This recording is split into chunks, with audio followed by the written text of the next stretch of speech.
Navigating your first Christmas without your ex is tough, isn't it? The festive season just seems to amplify everything. The loneliness, the memories, the what ifs. But what if I told you there was a way to find peace amidst all that chaos? In this video, I'm sharing with you the strategies that got me through my first Christmas without my ex. So let's dive in.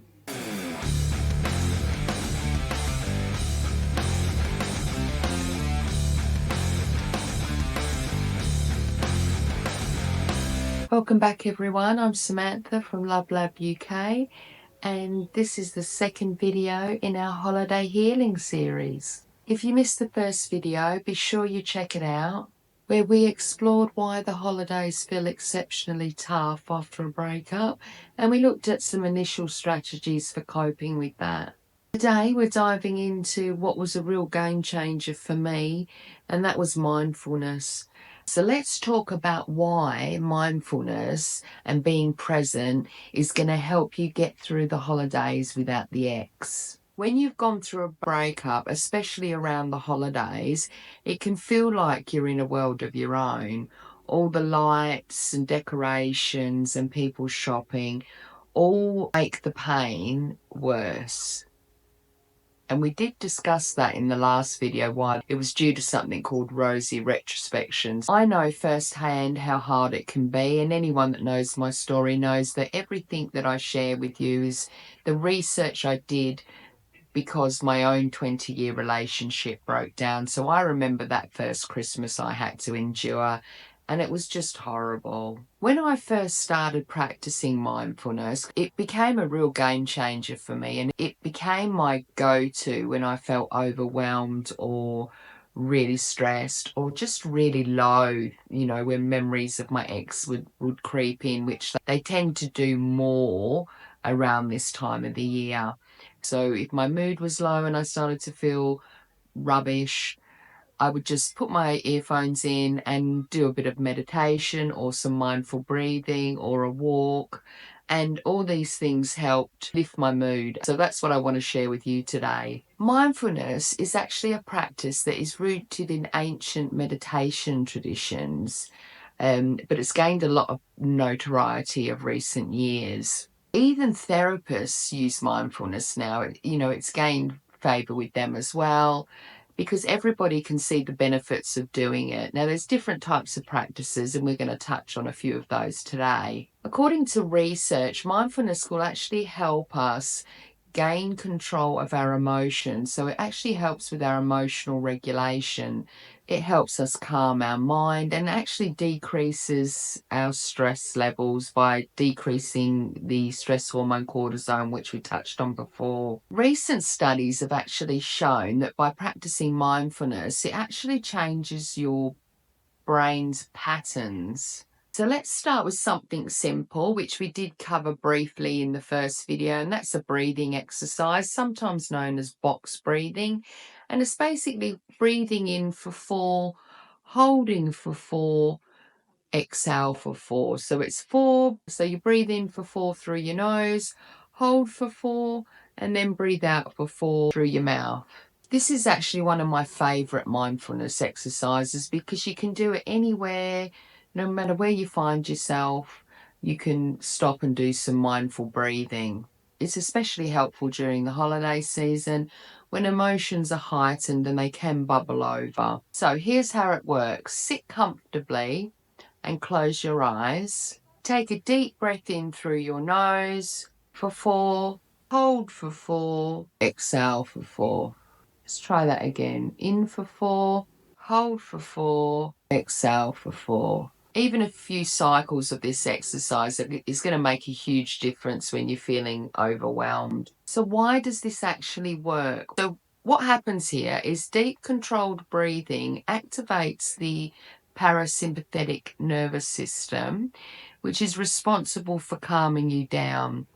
In fact, according to studies published in the Journal of Clinical Psychology, this type of controlled breathing can actually lower your cortisol levels, which we said was the stress hormone, which is going to make it easier for you to manage overwhelming emotions like sadness or anxiety. So whether you're feeling overwhelmed about the upcoming festive season, or your emotions are feeling particularly heightened because of the situation with the ex, this is definitely going to be a go-to to help you when you're in that situation. It's a simple but effective exercise that is actually going to calm your emotions, calm your mind, and get you to return to the present moment, which is what mindfulness is all about. So exercise number 2 is called a grounding exercise. This exercise again is perfect when you're feeling overwhelmed or anxious and you just want to bring your mind out of that panic state. It's called the 5-4-3-2-1 grounding exercise. You might have heard of it before. And what it does is actually help you anchor in this present moment, which is what mindfulness is all about, isn't it? It's to stop us thinking about memories of the past with our ex and stop us worrying or having ruminating thoughts about the future and worrying about the future. It's actually to get us in this present moment, which is where you can feel safe. So this is how this works. What you do is you take a moment to notice 5 things around you that you can see, 4 things that you can feel. So it could be the clothes on your body, the ground beneath your feet. 3 things that you can hear, whether it's like a bird chirping or the sound of your breathing. 2 things that you can smell, and 1 thing that you can taste. This technique is amazing because it pulls you away from your emotions or your overwhelm and actually puts you back in the present moment, and it reconnects you with this moment now. It's a gentle reminder to keep you grounded and make you feel safe. By focusing on your 5 senses, it pulls you away from that spiral of negative emotions that can happen this time of year if you start thinking about your ex. The 5-4-3-2-1 grounding technique, again, is rooted in a psychological method known as sensory mindfulness. Now, this is proven to disrupt emotional distress. Research published in the International Journal of Stress Management has shown that grounding techniques like this one reduce anxiety and emotional overwhelm by activating the body's natural calming response. It's a simple but powerful way to regain control of your emotions. Finally, I want to share the last one with you, which is gratitude walks. Now, this became a really big part of my healing journey. Whenever I felt overwhelmed and the walls were just closing in around me, I would put on my jacket and shoes and just go for a walk. Over time, that became known as my gratitude walks, because while I was walking, I would think about all the things I can be grateful for, even small things. By the time I got back home, I felt a lot better. During the holidays especially, it can feel like every part of the house can be a reminder of your ex, especially if you're still living in the home where you lived as a family with the children and they've moved out. Memories are everywhere and they become bigger this time of year. Go outside for a walk, and while you're walking, think about all the things you can be grateful for, even the small things, whether it be the fresh air, the sound of the birds, a call from a friend, a surprise that you weren't expecting, anything at all, anything that you can be grateful for. And once you start looking, there is a lot. Each time I would go on my gratitude walks, I would look for things to be grateful for. The fact that I was actually taking 1 step forward, metaphorically and physically, was one of them. When you're going through heartbreak, you need to look for the things that you can be grateful for, no matter how small. My gratitude walks became a way of grounding myself on particularly tough days.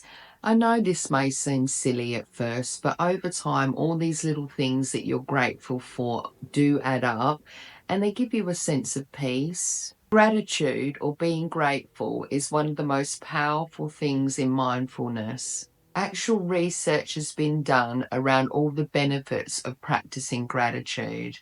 According to research done by Harvard Health, practicing gratitude can actually increase your happiness, decrease depression, and even help you sleep better. This makes gratitude walks a powerful tool to have during the holiday season when you're struggling with thoughts of your ex. I really hope you found these strategies helpful. They really helped me, or I wouldn't be sharing them with you.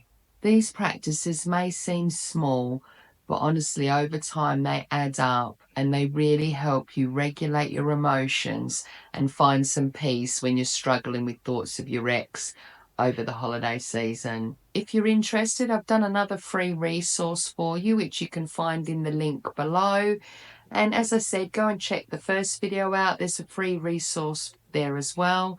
The one for this video is actually a mindfulness toolkit. So please feel free to download that. It's free, it's yours.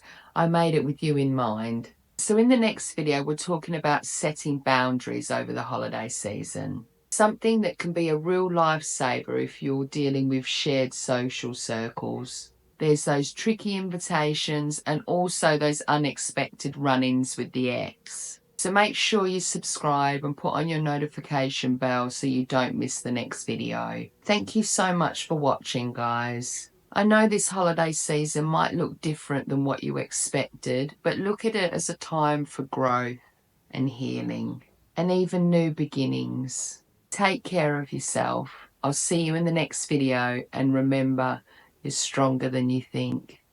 Bye.